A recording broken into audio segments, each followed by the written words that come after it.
บายดีหนังเฝ้าไม่เท่าบ่ได้ไปใส่ช่วงไม่เท่าป่วยนี่เป็นคือเด็กน้อยคืนแล้วเนาะแบบว่า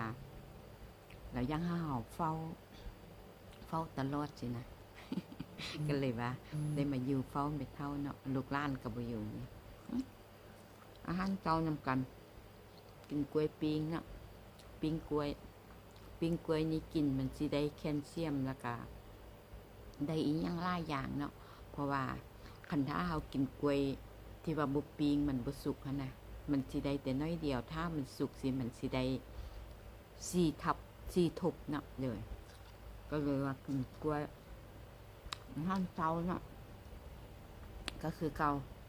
มีนมส้มมีกล้วยมีแอปเปิ้ลมีมังกรนมส้มกับกล่องสุดท้ายเลยเนาะเอาไว้ส่งกล่อง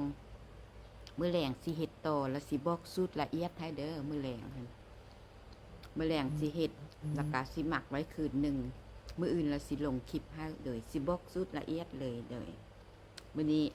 กินกล่องสุดท้ายก่อนยังเหลือส่งกล่องเอาไว้เฮ็ดต่อเนาะเพราะว่าเฮามีนมส้มแล้วเฮาก็บ่จำเป็นซื้อ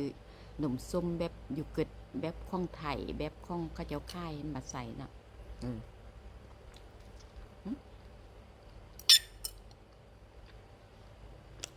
แอปเปิ้ล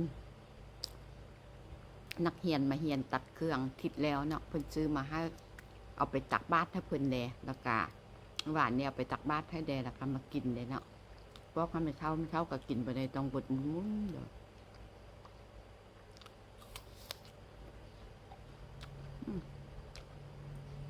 มื้อเช้าเนาะมาแล้วเขาก็นอน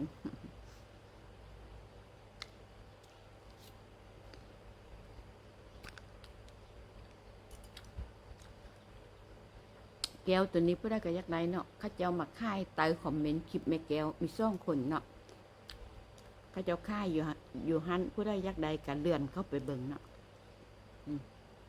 เวลาตักออกมามันสิเป็นวุ้นแบบนี้เนาะทำใหญ่ๆเลย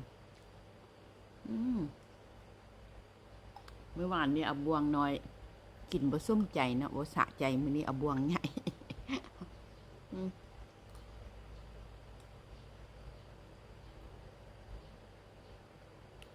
โอเคมื้ออื่น